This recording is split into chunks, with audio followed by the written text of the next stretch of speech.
Welcome to today's video on snake identification through body shape and build. Snakes are fascinating creatures, and their body structure tell us a lot of about how they live, hunt, and survive. In these sessions, we'll explore on thickness, scale, texture can help us understand and identify different species.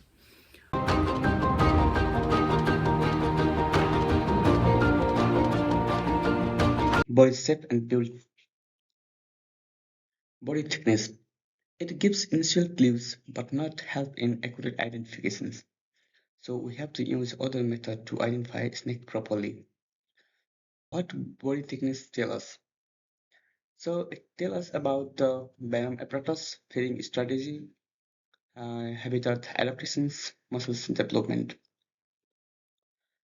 So through ecological point of view, in case of thick-bodied species, we can see uh, it helps species to ambush the predator, and they are mostly ground-dweller species. So in case of cylindrical snakes, they're active hunter, arboreal or fast-moving. So in case of aquatic snake, they are literally compressed bodied snake, and they have the body structure like fish. We can say their structure is a streamlined body. So talking about thick bodied snake, they have different characteristics. Like they have short and very heavy body. They have thick neck and mid body is a very thick. Their sometimes your head becomes triangular, or they can distinct from the neck.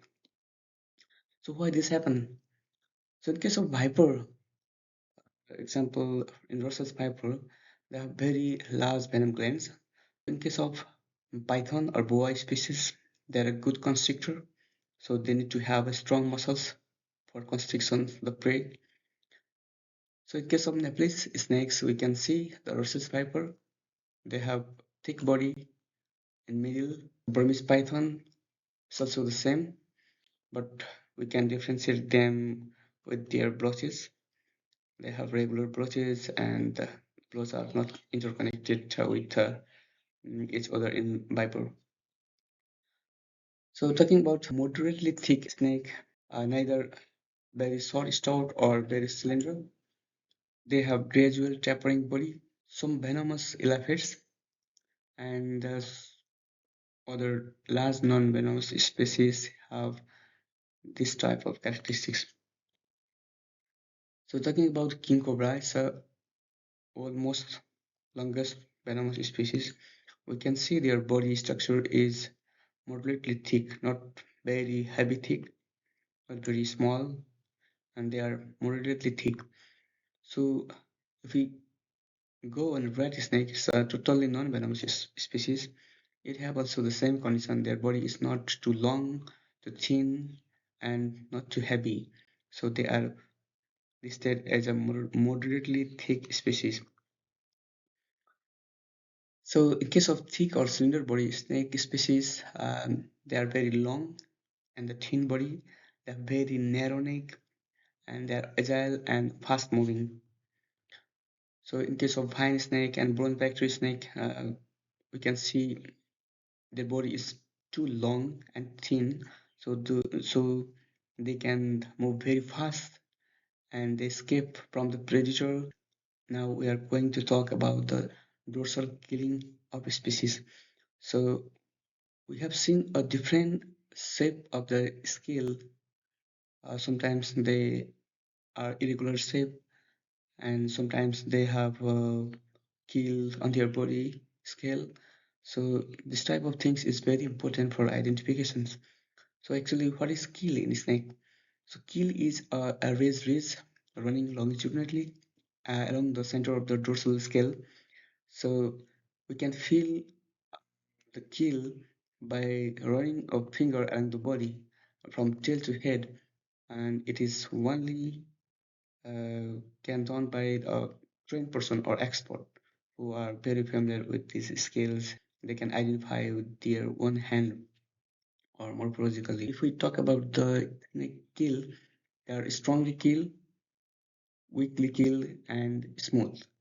It means some species have this type of scale, and in between the scale there is a keel. We can see something is raised in between the scale. So in case of weakly keeled, like this species, we can see a very few keel scale.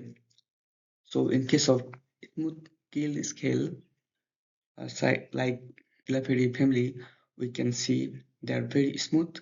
We cannot see any keel in between the scale. So the ecological adaptation for this is, in case of keel scales, they have a better grip in water or rough surface. So they are mostly live in semi-aquatic or terrestrial habitat. And in case of smooth scales, it helps them very easy in movement and often faster terrestrial or arboreal species. Likewise, we can have an example. So Nepal pit viper, we can see a very strongly keel scales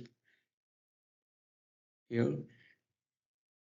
This is the scale, and in between there is a something raised. And in case of Rhesus viper, we can also see this type of pattern.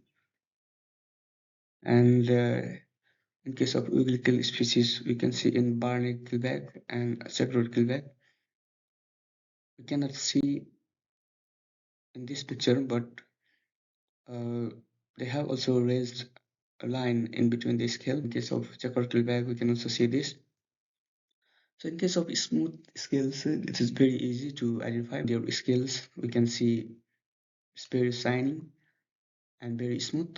There will be no any keel surface on their scales. So thank you for joining me on this journey to snake identification. If you enjoyed these learnings about these incredible reptiles, don't forget to like, share and subscribe for more nature insights.